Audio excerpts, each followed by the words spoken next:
So hello everyone, welcome back to the channel. So this is day 19 of paper leaked और आज की class में हम करने वाले हैं हेड्स सब हेड्स के द मोस्ट इंपॉर्टेंट क्वेश्चंस। ये टॉपिक कुछ ऐसा है जैसे एक लड़की होती है ना, जो तुम्हें लगता है कि अब पलट कर देखेगी, अब पलट कर देखेगी, लेकिन वो नहीं देखती है। ये चैप्टर भी ऐसा ही है। ये चैप्टर तुम्हें लगता है कि नंबर देगा ही देगा, कुछ भी हो जाए, और इस चक्कर में तुम पढ़ते ही नहीं हो। इस चक्कर में तूने ट्राई नहीं मारा, बस क्या तो देख लेती। तो इस चक्कर में तू पढ़ता नहीं है, और पढ़ता नहीं है तो इस चैप्टर में भी नंबर आते नहीं है। लेकिन आज की क्लास अगर सुन लेगा तो लड़की का तो पता नहीं, लेकिन इस चैप्टर की गारंटी दे रहा हूं बेटा, you are going to score 4 out of 4 marks. इस चैप्टर में से जो मर्जी आ जाए, इस चैप्टर को कहीं और से कुछ नहीं पढ़ना। हर बार हेड्स सब हेड्स का क्वेश्चन ही आता है, एक 3 नंबर का क्वेश्चन पक्का आता है और एक एमसीक्यू भी पक्का आता है। तो उसको अच्छे से सुनेगा, अच्छे से सुनेगी तो बहुत अच्छे से कवर हो जाएगा। बिल्कुल चिंता मत करना, जो जो चीजें लिखवाऊंगा उन चीजों को लिख लेना। जितने भी प्रैक्टिस क्वेश्चन है वो सारे के सारे प्रैक्टिस कर लेना। That's it. ठीक है जी, शुरू करें। चलो जी, तो सबसे पहले हम देखते हैं कि हमारा फॉर्मेट कैसा होता है। देखो, फॉर्मेट ऑफ बैलेंस शीट अच्छे से याद करेंगे, format of statement of P&L याद करेंगे। अगर ये दोनों चीजें याद हो गई तो हेड सब हेड सी प्रॉब्लम हो ही नहीं सकती है। ठीक है, तो मेरे साथ रहना बिल्कुल। जो जो चीजें दिल करे लिखने का जरूर लिख लेना। मेरी मानो तो पूरी की पूरी बैलेंस शीट और पूरे का पूरा स्टेटमेंट ऑफ पी&एल एक बार अपनी नोटबुक पे दोबारा से बना लो। उससे क्या होगा कि कभी दोबारा बनाना ही नहीं पड़ेगा फिर। ठीक है जी, तो देखो ये है मेरा format of balance sheet. Liability side में हमारे पास 4 चीजें होती हैं: share holders fund, share application, pending allotment, non current liability, current liability. इन तीनों का बहुत अच्छे से जानते हो। एक आपको ये नहीं दिख रही होगी। ठीक है, शेयर होल्डर्स फंड में क्या आता है बेटा? शेयर होल्डर्स फंड में मोटे मोटे तौर पे आता है जो मालिकों का पैसा है। मालिकों का क्या होता है? Share capital. ध्यान रखने, इसके अंदर इक्विटी शेयर कैपिटल भी आएगी और प्रेफरेंस शेयर कैपिटल भी आएगी। Reserve and surplus. सरप्लस का मतलब होता है प्रॉफिट लॉस का बैलेंस, मतलब स्टेटमेंट ऑफ पी&एल का बैलेंस। अगर बेटा प्रॉफिट होगा तो इसमें ऐड होता है, लॉस होता है तो यहां से माइनस होता है। आता यहीं पे ही है। कोई आपसे पूछ ले कि लॉस हुआ तो statement of profit and loss का, लॉस का अगर बैलेंस है, डेबिट बैलेंस है, तो कहां जाएगा? वो भी जाएगा बेटा शेयर होल्डर फंड में। समझ आई बात? फिर रिजर्व की बात करें, कोई भी रिजर्व आ जाए, जैसे कि डिबेंचर रिडम्पशन, जैसे कि debenture redemption reserve, security premium reserve, capital redemption reserve, workman compensation reserve, investment fluctuation reserve, कोई भी रिजर्व आ जाए वो यहां पर जाएगा। उस चीज की बिल्कुल चिंता मत करना। ठीक है, शाबाश। फिर आता है money received against share warrants. ये एज इट इज नाम आएगा तो ही आपको ध्यान देना है। इसकी डिटेल्स हमारे को कह रखी है कि आपको डिटेल्स नहीं याद करनी है, तो हम करते भी नहीं है।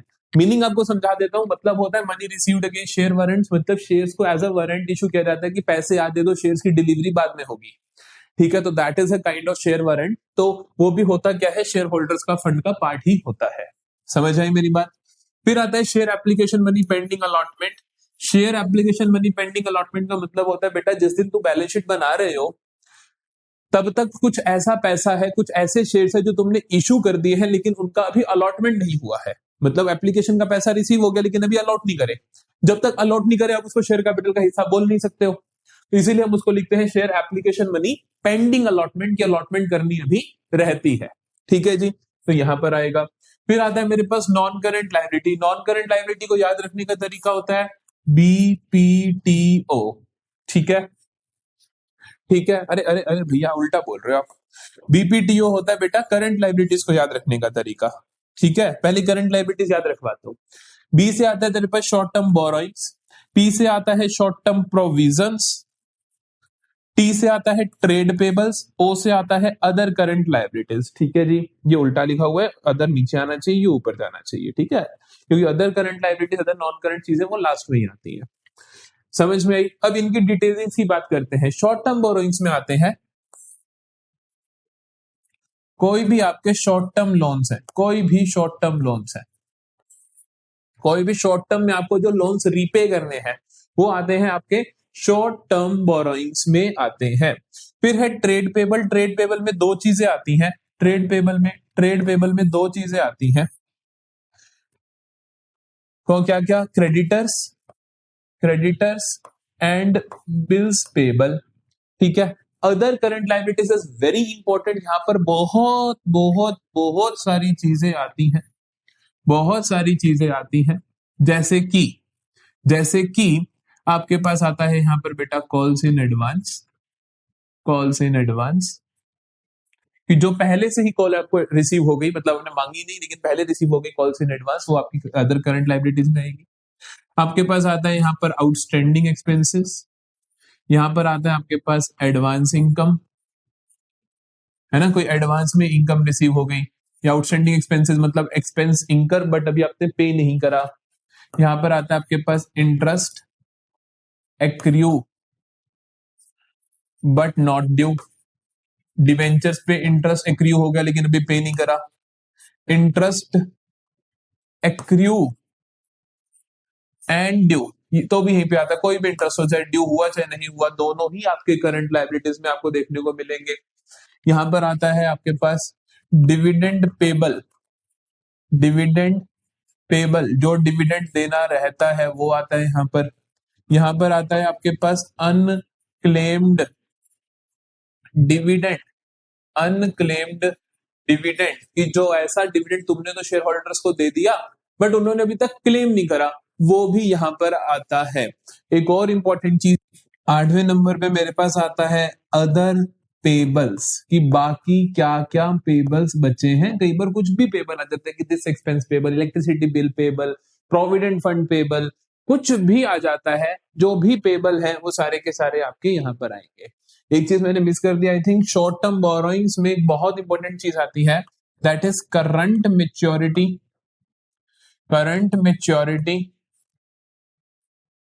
Of long term debt. पहले मैं इसे इसके अंदर पढ़ाता था अदर करंट लायबिलिटीज में और काफी जगह ये लिखा भी होता था, बट सीबीएसई की क्लैरिफिकेशन जो रिसेंट क्लैरिफिकेशन देखने को मिली है तो current maturity of long term debt को हमने पार्ट मान रखा है शॉर्ट टर्म बोरोइंग्स का। Current maturity of long term borrowings का मतलब समझो कि यार मैंने डिवेंचर्स, कंपनी ने मेरे डिवेंचर्स दिए मुझे, है ना, मैंने कंपनी को 1 लाख दिया, 10 साल के दे दिया। कंपनी क्या करेगी, उसको अपनी लॉन्ग टर्म लायबिलिटी दिखाएगी, नॉन करंट लायबिलिटी दिखाएगी कि 10 साल बाद पैसा वापस करना है। लेकिन 9वें साल में तो कंपनी को 1 साल के अंदर अंदर पैसा मोड़ना है कि नहीं, कि 10 साल बाद करना है, तो 9वें साल में जब बैलेंस शीट बनेगी तब तो कंपनी कहेगी कि 1 साल के अंदर अंदर पैसा वापस करना है। तो उस साल के लिए उसको क्या बोलेगी बेटा, वो शॉर्ट टर्म बोरोइंग बोलेगी कि ये मेरी कैसी है, शॉर्ट टर्म की बोरोइंग है। समझ में मेरी बात, ठीक है। शॉर्ट टर्म प्रोविजंस यहाँ पर आपको दिखते हैं, जैसे कि प्रोविजन, किसी भी चीज का प्रोविजन वर्ड आगे लिखा होगा, ठीक है, provision for tax, provision for discount, provision for doubtful debts, किसी भी चीज का हो सकता है, ध्यान रखना। प्रोविजन फॉर एक्सपेंसेस भी हो सकते हैं, किसी भी चीज का प्रोविजन हो सकता है, उसके लिए नहीं घबराना आपको, ठीक है जी। फिर आता है हमारे पास नॉन करंट लायबिलिटीज की डिटेल। तो देखो यहाँ पे बीपीटीओ आता है, इसी के साथ साथ वहां पर आता है, यहाँ शॉर्ट टर्म बोरोइंग है तो वहां पर क्या है बेटा जी, लॉन्ग टर्म बोरोइंग है। लॉन्ग टर्म बोरोइंग में क्या आता है आपके पास, डिवेंचर्स, बॉन्ड्स, टर्म लोन्स, बड़े बड़े टर्म लोन के लिए, मतलब 1 साल से ज्यादा टर्म के लिए जो लोन है। यहाँ पर आते हैं पब्लिक डिपॉजिट्स, तो ये चीजें आती है आपकी लॉन्ग टर्म बोरोइंग्स में। फिर आता है डेफर्ड टैक्स लायबिलिटी, सिर्फ नाम ध्यान रख लो, मीनिंग ध्यान नहीं रखना। डेफर्ड टैक्स लायबिलिटी हुआ तो नॉन करंट लायबिलिटी का पार्ट है, डेफर्ड टैक्स एसेट हुआ तो नॉन करंट एसेट का पार्ट है। फिर आता है मेरे पास other long term liabilities, other इसके अलावा कोई भी हो, कि वो कुछ भी नाम दे देता है आपको कि इसके अलावा जनरली आपको मिलता नहीं है ये, टू बी ऑनेस्ट यहाँ पर आपको कुछ भी नहीं मिलेगा। फिर भी एक एग्जांपल अगर इसका आता है तो वो होता है long term liabilities, other long term liabilities में, हाँ एक अगर आ जाए तो आता है इसका ट्रेड पेबल्स। कई बार ना आपको ट्रेड पेबल दिए होते हैं लॉन्ग टर्म के, जी 5 साल के बाद देना है पैसा, 7 साल के बाद देना है, तो वो यहाँ आते हैं। सिर्फ ट्रेड पेबल हो तो करंट लायबिलिटीज का ही पार्ट होगा, ठीक है जी। फिर है लॉन्ग टर्म प्रोविजंस, इसके अंदर आते हैं आपके पास ऐसे प्रोविजन जो आपको 1 साल के बाद यूज करने होंगे। इसके अंदर बेसिकली आते हैं प्रोविजन फॉर वारंटी क्लेम्स। अब मान लो मेरी कंपनी है, मैंने किसी को कहा कि यार मेरा प्रोडक्ट ले जाओ, 10 साल की गारंटी है, तो 10 साल बाद हो सकता है मुझे पैसे देने पड़ जाए, तो उसके लिए मुझे प्रोविजन बना के रखना पड़ेगा। तो प्रोविजन फॉर वारंटी आता है इसके अंदर। प्रोविजन फॉर अर्न्ड लीव्स, कि हमारे जो रिटायरमेंट होती है जिन एम्प्लॉयज की, उनको पैसे देने पड़ते हैं। प्रोविजन फॉर ग्रेचुटी, ये भी ग्रेचुटी फंड भी हमें at the retirement of employees देना पड़ता है, जो कि 1 साल के बाद ही होनी होती है ऑफ कोर्स। तो ये भी हमारे यहाँ पर आ जाते हैं प्रोविजंस। यहाँ पर फिर से जरूरी बातें जो है बेटा वो ये करंट लायबिलिटीज की डिटेलिंग बहुत जरूरी है, उसमें भी स्पेसिफिकली ये सारी डिटेल्स आपको पता होनी चाहिए, क्योंकि इनमें से एक नाम तो आता ही आता है लगभग। ठीक है जी, चलो ये हो गई मेरी पूरी की पूरी equity and liability side. Asset side काफी सॉर्टेड है, उसके अंदर छुपे रुस्तम कुछ भी नहीं है, सब लिख देंगे हम सामने से। ठीक है, एसेट साइड में अगर मैं आपके साथ बात करूं तो हमारे पास करंट एसेट की डिटेल्स क्या होती है। पहले करंट एसेट की डिटेल्स को हम याद करते हैं। सोसाइटी हम बोलते हैं इसको प्यार से, सोसाइटी बोलते हैं प्यार से। एस से आता है बेटा आपके पास short term loans and advances, ओ से आता है अदर करंट एसेट, सी से आता है कैश एंड कैश इक्विवेलेंट्स, आई से आता है इन्वेस्टमेंट्स तो मतलब करंट इन्वेस्टमेंट्स, टी से आता है ट्रेड रिसीवेबल्स और आई से आता है इन्वेंट्री। बनी सोसाइटी, बन गई सोसाइटी। अब चीजों की डिटेल समझ लो। देखो करंट इन्वेस्टमेंट्स में आते हैं बेटा आपके पास शॉर्ट टर्म इन्वेस्टमेंट्स, जो भी शॉर्ट टर्म की investments less than a year, या ऑपरेटिंग साइकिल। ऑपरेटिंग साइकिल वाला कॉन्सेप्ट में आपको अगर आप समझना चाहते हो तो मैंने आपको फुल लेक्चर्स जहां थे वहां पे करवा रखा है, बट जनरली आपको इतनी ज्यादा जरूरत नहीं पड़ेगी, हल्की सी थ्योरी रीड कर लेना हो जाएगा। क्वेश्चन आपके पास आ रहे हेड सब हेड्स के। ठीक है, इन्वेंट्री की डिटेल्स जरूर पता होनी चाहिए, बहुत इंपॉर्टेंट होता है। इन्वेंट्री को बड़ा प्यार हो गया है सीबीएसई को, ऐसे लगता है इन्वेंट्री से बड़ा पूछता है इसके बारे में रिसेंट ईयर्स में, पिछले 1-2 सालों में। तो देखो क्या पूछता है, इन्वेंट्री की डिटेल सुनो। इन्वेंट्री के अंदर आता है बेटा इन्वेंट्री ऑफ रॉ मटेरियल, कच्चे माल की inventory, inventory of stock in trade, जो स्टॉक पड़ा है ट्रेड में, इन्वेंट्री ऑफ फिनिश्ड गुड्स, कि जो सामान बन के तैयार पड़ा है, और आता है inventory of work in progress, कि जो काम रास्ते में है अभी, है ना, चल रहा है, जो बन रहा है, आधे में है, कि भैया धागे से कपड़ा बन गया, कपड़े से शर्ट नहीं सिली गई है, तो वो हो गया। फिर इसके अंदर आता है आपके पास spares, loose tools and stores, ये तीन भी आते हैं। इन तीनों को याद करो, हम रेशियो एनालिसिस में बहुत यूज करते हैं, अकाउंटिंग रेशियोज में। तो ये डिटेलिंग आपको पता होनी चाहिए भैया कि करंट इन्वेंट्रीज में आता क्या क्या है। ठीक है, ट्रेड रिसीवेबल्स में वही छोटी छोटी चीजें, debtors plus bills receivables. Cash and cash equivalent में कैश का बैलेंस, बैंक का बैलेंस, अरे भाई मार्केटेबल सिक्योरिटीज, मार्केटेबल सिक्योरिटीज होते हैं जिनको जब मर्जी चाहो आप बेच सकते हो। फिर आता है इसके अंदर बेटा जी जी जी जी चेक्स इन हैंड, ये सब चीजें आती हैं आपके पास कैश इक्विवेलेंट्स में। शॉर्ट टर्म लोन्स एडवांसेस, ऐसे लोन्स जो तुमने शॉर्ट टर्म के लिए दे रखे हैं। अदर करंट एसेट्स में आपके पास आते हैं यहाँ पर accrued income, income earned but not received. ठीक है, और आता है प्रीपेड एक्सपेंस, इसको अनएक्सपायर्ड एक्सपेंस भी बोलते हैं। और आता है और आता है एडवांस टैक्स, अगर आपने टैक्स एडवांस में दे रखा है तो। ठीक है जी, ये तीन याद रखनी है, बहुत रहेगी। डिटेलिंग खत्म करंट एसेट्स की, चलो नॉन करंट एसेट्स पे चलते हैं। इसको आप याद रख सकते हो पीटीआई से। पी से होता है बेटा, पी से होता है बेटा प्रॉपर्टी प्लांट इक्विपमेंट, ये भी बहुत पूछा जाता है, इसकी आइटम्स बहुत पूछी जाती है। फिर आता है टी, टी से आता है आपके पास, टी से आता है आपके पास क्या आता है, टी से आता है, टी से आता है long term loans and advances. अरे भाई पीटीआई से नहीं याद रखते क्या, प्रीपेड एक्सपेंस, प्रीपेड एक्सपेंस, इसको कैसे याद रखते हैं हम, पीटीआई ही तो रखते हैं, है ना, है ना। आई से हो गया इन्वेस्टमेंट और loans and advances, advances P A A A P A I sir, PTI नहीं, अरे बोल ही गलत दिया, पीआई हजारों बार तो पढ़ा दिया मैंने, पाई पाई पाई, सॉरी भाई सॉरी, पता नहीं पीटीआई क्यों बोल दिया, हमेशा मैं ही पढ़ाता हूँ। पाई, पी से, पी से, पी से प्रॉपर्टी प्लांट इक्विपमेंट, ए से एडवांसेस लॉन्ग टर्म एडवांसेस, और आई से investment long term investment, non current investment. ठीक है, नॉन करंट इन्वेस्टमेंट में जो भी आपकी लॉन्ग टर्म की इन्वेस्टमेंट्स है वो आ जाएंगी। प्रॉपर्टी प्लांट इक्विपमेंट में tangible asset, plant machinery, building, ये सब। इंटेंजिबल एसेट में गुडविल, पेटेंट, ट्रेडमार्क, कॉपीराइट, ये सब। Capital work in progress as it is नाम आएगा, या फिर आएगा कि बिल्डिंग अंडर कंस्ट्रक्शन, मतलब कोई भी टेंजिबल एसेट अंडर कंस्ट्रक्शन तो कैपिटल वर्क इन प्रोग्रेस होता है। इंटेंजिबल एसेट्स अंडर डेवलपमेंट मतलब बेटा कोई भी इंटेंजिबल एसेट का नाम, वो कहेगा गुडविल, अंडर डेवलपमेंट, समझे? कोई भी इंटेंजिबल एसेट अंडर डेवलपमेंट जो होगी वो यहां पर आ जाएगी। समझते हो बात को? नॉन करंट इन्वेस्टमेंट को भी आप समझते हो कि नॉन करंट इन्वेस्टमेंट क्या होती है। नॉन करंट इन्वेस्टमेंट कोई भी इसके अलावा इन्वेस्टमेंट सीधा सीधा लिखेगा वो इन्वेस्टमेंट फॉर लॉन्ग रन, तो आप नॉन करंट इन्वेस्टमेंट में डाल दोगे। फिर deferred tax asset as it is, आपको नाम याद रखना है, बात खत्म। अदर नॉन करंट एसेट्स में आपको डिटेल्स नहीं दी होगी तो वही ट्रेड रिसीवेबल लॉन्ग टर्म वाला, बस। क्लियर हुई कहानी? क्लियर हुई कहानी? तो मेजर मेजर चीजें हमने यहाँ पर भी मेजर क्या बहुत इन डेप्थ कवर कर लिया है। टाइम कितना लगा दिया? 20 मिनट हो गए, वेरी गुड। आगे देखो, format of statement of profit and loss, जल्दी से इसको समझेंगे, 10 मिनट लगाएंगे, बहुत ध्यान से सुनना। तो देखो, अब आपको as it is line wise चीजें याद नहीं करनी है, वो काम अभी नहीं करना, वो नेक्स्ट चैप्टर में करना है, ठीक है? लेकिन अभी आपको पता होनी चाहिए कौन सी चीज कहां पर आती है। रिवेन्यू फ्रॉम 10 मिनट क्या 2 मिनट, sorry. Revenue from operation net sales को बोलते हो, ठीक है? ठीक है, ध्यान रखना, नेट सेल्स को बोलते हो, मतलब कि सेल्स माइनस रिटर्न्स को बोलते हो। कई बच्चों को लगता है सर सेल्स को बोलते हैं क्या? कई बार जैसे ऐसा होता है, क्वेश्चन दिया होता है सेल्स 2 लाख, रिटर्न्स 50,000, आरएफओ पूछ लिया, बेटा आरएफओ का मतलब होता है नेट सेल्स, तो सेल्स में से क्या करेगा? रिटर्न्स को माइनस करेगा।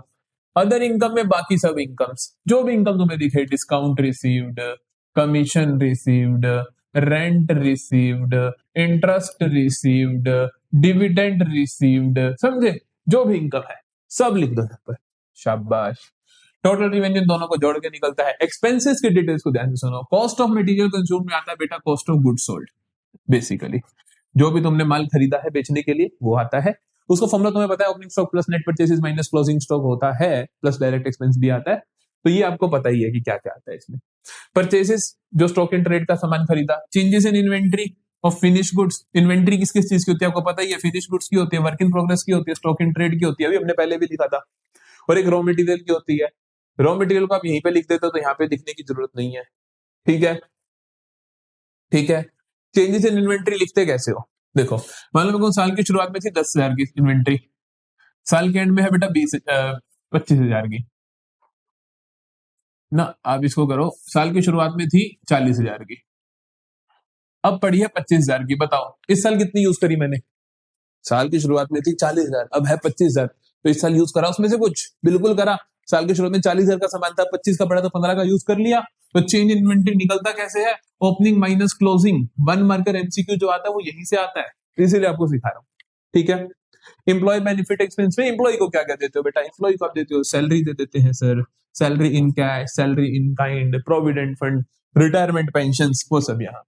फाइनेंस कॉस्ट में आता है कि डिबेंचर्स के ऊपर कुछ भी, जब भी आपने कोई शेयर्स को इशू करा या डिबेंचर्स को इशू करा, उसके ऊपर जो भी कॉस्ट लगी, जैसे share issue expenses, debenture issue expenses, loss on issue of debentures, है ना, discount on issue of debentures, ये सारे खर्चे है ना सिक्योरिटीज को इशू करने के, तो फाइनेंस कॉस्ट में भाग जाएंगे। डेप्रिसिएशन अमोर्टाइजेशन में फिक्स्ड एसेट की वैल्यू कम होना और अपने इंटेंजिबल एसेट्स की वैल्यू कम होना यहाँ आएगा। अदर एक्सपेंसेस बाकी जो भी बच के यहाँ लिख दो। Total expenses profit before tax, tax minus कर दोगे तो प्रॉफिट आफ्टर टैक्स आ जाएगा, जिसे आप क्या बोलते हो? जिसे आप क्या बोलते हो? पैट बोलते हो। क्लियर है? जल्दी से बताइए, ये बहुत इंपॉर्टेंट थे 3 नंबर। अब देखो, अब हम इसके क्वेश्चंस करते हैं, आप बहुत इजीली समझोगे कि क्वेश्चंस कैसे होने वाले हैं। पहला सवाल देखो, आना हेड सब हेड का ही है। हाँ, ये थोड़ा सा लीक से हटके क्वेश्चन है, जनरली ऐसे क्वेश्चन आते नहीं है, लेकिन हमें हमें आता होगा, ये पक्की बात है, हमने अच्छे से भी पढ़ा पिछले 20-25 मिनट, हमें ये आता होगा। देखो, given 2 examples of inventory except, कहते हैं इन्वेंटरी के एग्जांपल बताओ, एक्सेप्ट किसका? Raw material, work in progress, finish goods, stock in trade के अलावा। याद करो मैंने आपको कितने एग्जांपल लिखवाए थे? 7 एग्जांपल लिखवाए थे। रॉ मटेरियल का इन्वेंटरी होता है, फिनिश गुड्स का होता है, स्टॉक इन ट्रेड का होता है, वर्क इन प्रोग्रेस का होता है, लूज टूल्स, स्पेयर्स, स्टोर्स, ये 3 चीजें तो भूल गए आप। तो हमें पता है, हम 2 पूछे हम 3 लिखेंगे, loose tools, stores, spares. Okay है जी कहानी। अगला देखो, कहता है where will you disclose amount of loss on issue of debentures return of out of statement of profit and loss. कहता है statement of profit and loss में जब आप लिखोगे loss on issue of debentures तो कहां लिखोगे? अभी सिखाया था, अभी जस्ट सिखाया था, loss on issue, debenture, securities को इशू करना, शेयर्स को इशू करना, डिबेंचर्स को इशू करना, उस पर कोई खर्चा हो, नुकसान हो, तो वो कहां जाता है? फाइनेंस कॉस्ट में जाता है। कहां जाता है? फाइनेंस फाइनेंस कॉस्ट में जाता है। Where will you disclose purchase of raw material in financial statements? Raw material खरीदा हुआ कहां जाता है? रॉ मटेरियल खरीदा हुआ कहां जाता है? Sir cost of good sold में। कॉस्ट ऑफ मटेरियल कंज्यूम लिखा अभी हमने लिखा था, क्या हुआ पेन को? Cost of material consumed. ठीक है बेटा जी, है ना? अभी तो देखा हमने, ये देखो यहाँ पे मैंने आपको बोला ना कि जो भी आपने रॉ मटेरियल खरीदा होगा कॉस्ट ऑफ मटेरियल कंज्यूम में भगा देना। तेरा स्टॉक इन ट्रेड की परचेज यहाँ पर आती है, बाकी नहीं आती। ठीक है जी, चलो चलो अगला क्वेश्चन देखते हैं। इस तरीके के क्वेश्चन जनरली आपको पेपर में देखने को मिलता है, और मेरी मानो तो इस साल भी ऐसा ही क्वेश्चन देखने को मिलेगा। Classify the following items under major heads and sub heads. Heads और सब हेड्स, सब हेड्स इफ एनी। अगर सब हेड नहीं है तो कोई बात नहीं। हेड्स का मतलब ध्यान से सुनना, हेड्स का मतलब होता है बेटा, लाइबिलिटी साइड में अपने पास तीन ही हेड है इक्विटी लाइबिलिटी में। एक तो है share holders fund, non current liability, current liability. ठीक, एसेट साइड में मेरे पास दो ही हेड्स हैं, non current assets, current assets. बस बच्चे गलती नहीं करनी कि तुम सोचो कि इसके अंदर की चीज लिखनी है, नहीं, हेड्स ही लिखने हैं।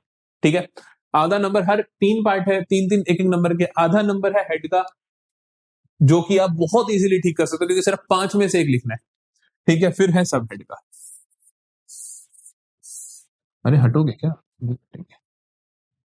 चलो चलो करके देखें। पहला पार्ट पढ़ो, प्रीपेड एक्सपेंसेस। प्रीपेड एक्सपेंस होता है एसेट। कौन सी एसेट होता है? करंट एसेट होता है। कौन सी एसेट होता है? करंट एसेट होता है। तो हेड क्या हुआ इसका? Current asset. सब हेड क्या हुआ, कहां पे दिखता है उसमें भी? अदर करंट एसेट्स में दिखता है। ठीक है, सिंपल है। अगला देखो, capital work in progress. Capital जब भी आ जाए मतलब आपका कुछ एसेट है, capital work in progress, as it is नाम पढ़ा है आपने नॉन करंट एसेट्स में। नॉन करंट एसेट्स में कहां पढ़ा? प्रॉपर्टी प्लांट इक्विपमेंट में। तीसरे नंबर की चीज होगी, देखो प्रॉपर्टी प्लांट इक्विपमेंट में तीसरे नंबर की चीज होगी। देखो देखो देखो देखो, दिख रहा है? दिख रहा है? Non current asset, property plant equipment, tangible intangible, capital work in progress. ठीक है बेटा, शाबाश। आओ, इंटरेस्ट एक्रूड एंड ड्यू लिखवाया ना मैंने। अदर करंट लाइबिलिटीज की डिटेल होती है ये। तो करंट लाइबिलिटीज के अंदर, करंट लाइबिलिटीज के अंदर अदर करंट लाइबिलिटीज में ये आता है। ठीक है, वो सारा कुछ पढ़ लिया। अब वैसे जितने भी मैं यहाँ पे दूंगा सारे के सारे प्रैक्टिस कर लो, मोर देन इनफ रखेंगे। इसके बाहर से क्वेश्चन ये गारंटी है मेरी, 4 नंबर पक्के हैं इस क्लास के। चलो जल्दी से रीड करते हैं। Work in progress, work in progress, work in progress हमने कहा पढ़ा? वर्क इन, देखो ये सारा कुछ बैलेंस शीट में पूछ रहा है, कह रहा है बैलेंस शीट में बताओ, बैलेंस शीट में बताओ, तो परेशान मत होना, बैलेंस शीट में बताओ। वर्क इन प्रोग्रेस आपने पढ़ा इन्वेंट्री के अंदर, है ना? इन्वेंट्री के अंदर होता है ना inventory of work in progress. तो ये इन्वेंट्री, इन्वेंट्री का हेड क्या होता है? Current asset. सब हेड क्या हुआ? इन्वेंट्री। सिक्योरिटी प्रीमियम, जितने भी प्रीमियम रिजर्व्स होते हैं, रिजर्व्स होते हैं जितने भी, रिजर्व्स एंड सरप्लस में जाते हैं। सब हेड क्या होता है? Share holders fund. सब हेड क्या होता है? पहला पहला सब हेड क्या था? अरे अरे अरे, reserves, reserves and share capital, हाँ, रिजर्व्स एंड सरप्लस में, रिजर्व्स एंड सरप्लस में, हाँ के ना? शेयर होल्डर्स फंड में आता है क्या क्या? शेयर कैपिटल, रिजर्व सरप्लस, और एप्लीकेशन मनी, हाँ एप्लीकेशन, ओ money received against share warrants, ये तीन चीजें आती है ना? चलो क्रेडिटर्स कहां पर आए? करंट लाइबिलिटी में। कहां पर आएंगे? ट्रेड पेबल्स में, क्योंकि ट्रेड पेबल्स में दो चीजें आती हैं, क्रेडिटर्स और बिल्स पेबल। सॉर्टेड है। Computer software, software intangible asset होती है बेटा, कहां जाएगी? सर नॉन करंट एसेट के अंदर।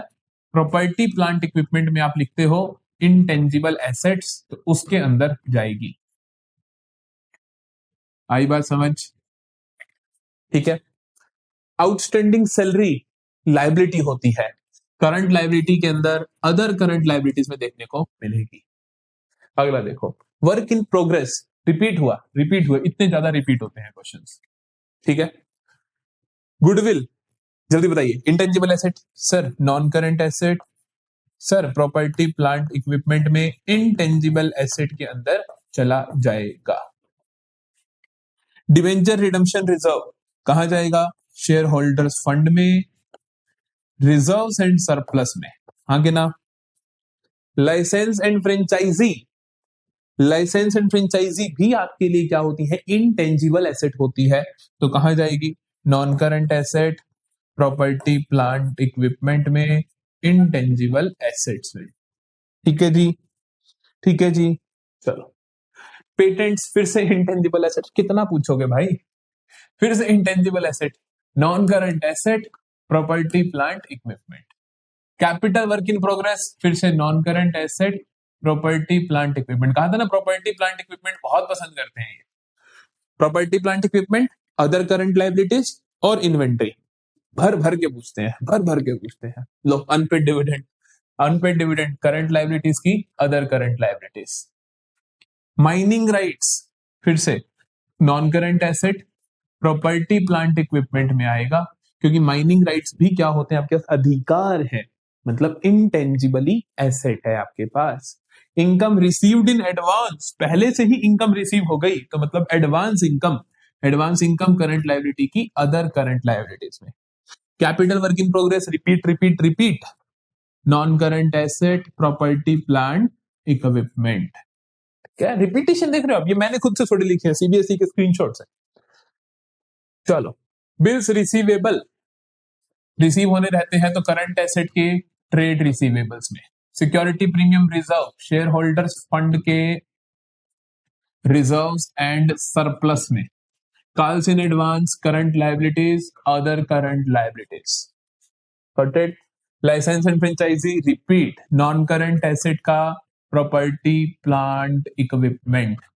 लोन्स रीपेबल ऑन डिमांड, ये अच्छा है, लोन्स रीपेबल ऑन डिमांड की ऑन डिमांड आपको लोन्स रीपे करने पड़ेंगे, इसे आप बोलते हो शॉर्ट टर्म बोरोइंग्स में आता है ये।